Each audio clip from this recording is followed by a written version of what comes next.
எங்கள் வீட்டில் இருந்த ஒரு உழவு மாடு ஒன்று எனக்கு 8 வயசு ஒரு 9 வயசு 10 வயசுக்குள்ளே இருக்கும். அதோட மரணம் தான் அந்த படம் எடுக்கிறதுக்கு காரணம். அந்த மாடு மரணிக்கும் போது என் முன்னாடி பார்த்தேன், எங்கள் அப்பா மடியில் போய் அது சாஞ்சு அந்த மரணம் இருந்துச்சு.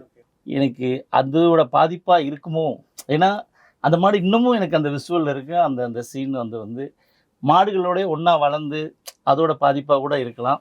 நான் வந்து 1 வருஷமா 2 வருஷமா நிறையா ஆய்வுகள் பண்ணும்போது எல்லாம் ஜல்லிக்கட்டை பற்றியே பேசுகிறாங்க. ஆனால் தென் மாவட்டத்தில் வடமஞ்சு விரட்டுங்கிறது வந்து ரொம்ப ஃபேமஸ். இது எனக்கே ஆக்சுவலா ஒரு புது வார்த்தையா மஞ்சு விரட்டு நம்ம கேள்விப்பட்டிருக்கோம். பட் வடமஞ்சு விரட்டு அப்படின்றது எனக்கு புதுசா தான். இப்போ 3 வகை இருக்கு. ஜல்லிக்கட்டுனா உங்களுக்கு பார்த்துருப்பீங்க மேக்ஸிமம் எல்லாமே. வடமஞ்சு விரட்டுங்கிறது ரவுண்டான கட்டி ஒரு 9 பேர் இறங்கி ஒரு மாட்டை பிடிப்பாங்க. அதுக்கு ஒரு டைம் ஃபிக்ஸ் பண்ணிடுவாங்க. அந்த டயத்துக்குள்ள அந்த மாட்டை அந்த 9 பேர் பிடிச்சிட்டாங்கன்னா அவங்க வின்னு. அந்த 9 பேரையும் அவங்க டச் பண்ண விடாம அந்த மாடு பார்த்து வச்சுங்கன்னா மாடு வின்னு.